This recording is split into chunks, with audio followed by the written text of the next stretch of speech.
Muy buenas tardes. Nos encontramos junto a la señora Olivia Ahumada, quien nos va a dedicar unos minutos para realizar nuestra entrevista sobre el golpe de Estado.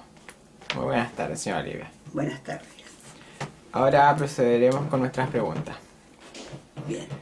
¿Cuántos años tenía usted para el golpe? Yo tenía 28 años, tenía dos hijos, uno de 7 y otro de 6, y mi esposo tenía una mini empresa chiquitita, era socio de una mini empresa. ¿Cómo fueron los días previos al golpe? ¿Se veía venir? Eran tiempos difíciles, sumamente difíciles. Ya que empezaron a escasear mucho las cosas comestibles y había muchos problemas, habían dificultades para conseguir las cosas. Si uno no estaba inscrita en las tarjetas, no le entregaban nada, o sea, lo que uno podía conseguirse en el mercado negro. Así que no fue fácil la época en ese tiempo. De hecho, mi hijo se desnutrió y a mí una persona que era mamá de unos chicos que eran del MIR, ella me conseguía alimentos para poder darle a mis hijos, porque había, sí, bien cierto, había plata, pero no había nada para comprar. ¿Cómo vivió el acontecimiento? Ah, con susto porque uno no sabía lo que venía. Recuerdo que al general, en ese entonces, el general Pinochet, la gente le iba a tirar maíz a su casa en el antejardín porque encontraban que ya la cosa estaba totalmente fuera de control y se enojaban porque las fuerzas militares no tomaban el control del país y lo ordenaban porque era un desorden tremendo. Así que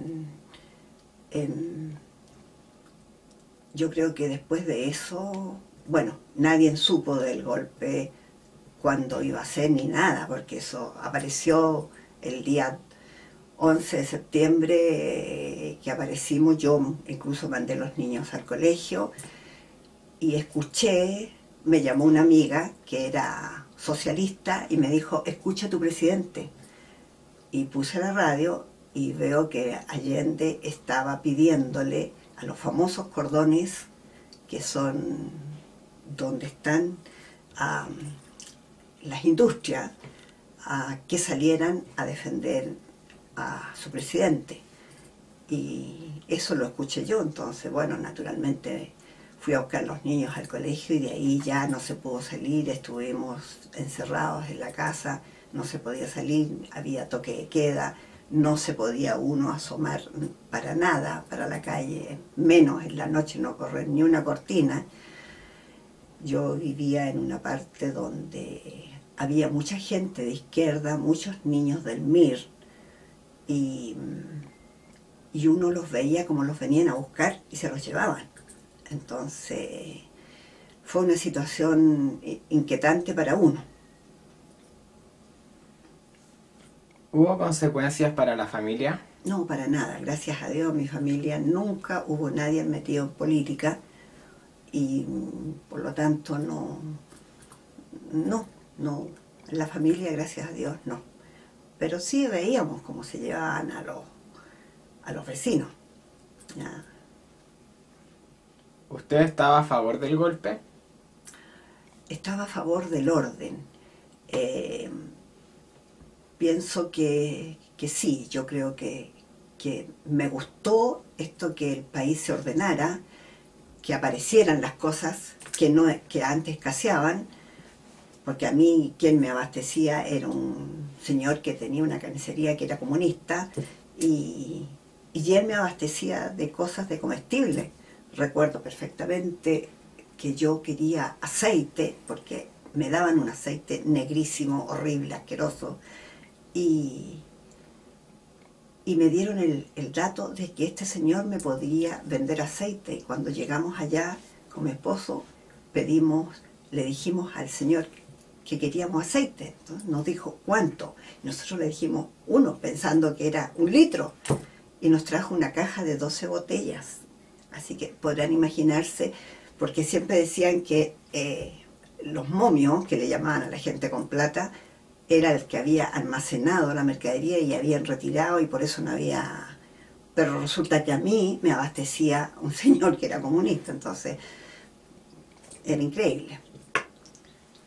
¿Los medios de comunicación se vieron afectados? Bueno, claro, o sea, no había comunicación solamente la de los militares, o sea, no había... Se acabaron todas las emisoras que eran privadas. Recibíamos solamente información que las que nos daba el gobierno. ¿Qué le parece el MIR y otros grupos políticos de la época? El MIR era un movimiento revolucionario.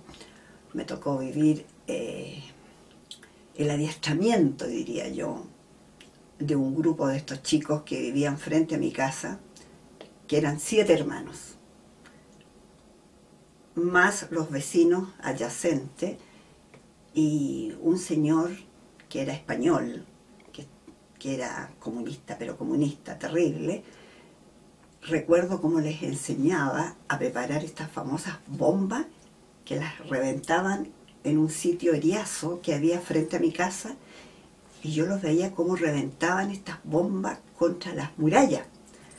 Entonces, estos niños fueron los que en cierta medida quedaron con sus carreras inconclusas. Muchos eran universitarios ya, y quedaron con sus carreras inconclusas porque ya no pudieron seguir estudiando.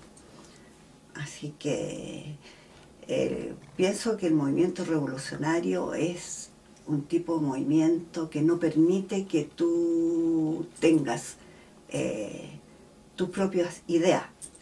Entonces, no, en el caso nuestro particular, la empresa chica que tenía mi esposo, muchas veces lo conversábamos. ¿Qué pasaría si se tomaban la industria? Me decía, bueno, si yo veo la bandera puesta, sé que ya no tengo nada más que hacer y me tengo que devolver porque ya se tomaron la industria. Y vimos muchas industrias, muchas partes que se tomaron, las propiedades, se tomaron, recuerdo un duraznal precioso que había detrás, donde exportaban los duraznos afuera, y la gente al final se quedó con esa bueno, era un sitio enorme, con puros plantaciones de duraznos de exportación, y al final todo eso terminó en leña, porque claro, pensaban que el hecho de exportar era tan simple. Lo que no sabían es que para obtener esos frutos tan bonitos había que poner plata, había que fertilizar y todo el tema para poder hacerlo. Sin embargo, esta gente sencillamente se tomó el huerto, se llamaba Huerto El Milagro, y al final murió en manos de ellos, porque ellos no sabían. Veían, claro, la gente tenía estas cosas grandes que le daban trabajo a más gente, pero no se imaginaban que para poder llegar a esas exportaciones había que hacer muchas cosas. Así que fueron tiempos muy difíciles para los que nosotros, que nos tocó pasar. Fue muy difícil. O sea, yo ahora cuando veo a estos niños que reclaman y hablan, digo yo, esto, bueno, es veneno que está pasando de los padres a los hijos, naturalmente, porque si tú te metes en un movimiento político de izquierda en que es muy fácil ayudar, pero no con tu bolsillo, sino con el bolsillo del otro que tiene, ustedes verán que generalmente el que En estos casos, yo particularmente, todas mis amigas son socialistas y siempre estuvieron en contra mía. Y yo le dije, yo no pertenezco a ningún partido político, pero no me gusta el sistema. O sea, si tú ayudas, ayudas con lo tuyo. Eso es ayuda. Ayudar con el bolsillo ajeno, para mí, eso no es ayuda. ¿Ya? Entonces, fueron tiempos muy, muy complicados, muy complicados. Afortunadamente, yo sí estuve a favor del golpe, o sea, me gustó que pasara esto. Lo que no me gustó fue las consecuencias y las cosas y el abuso de poder. No, en eso no estoy de acuerdo, para nada.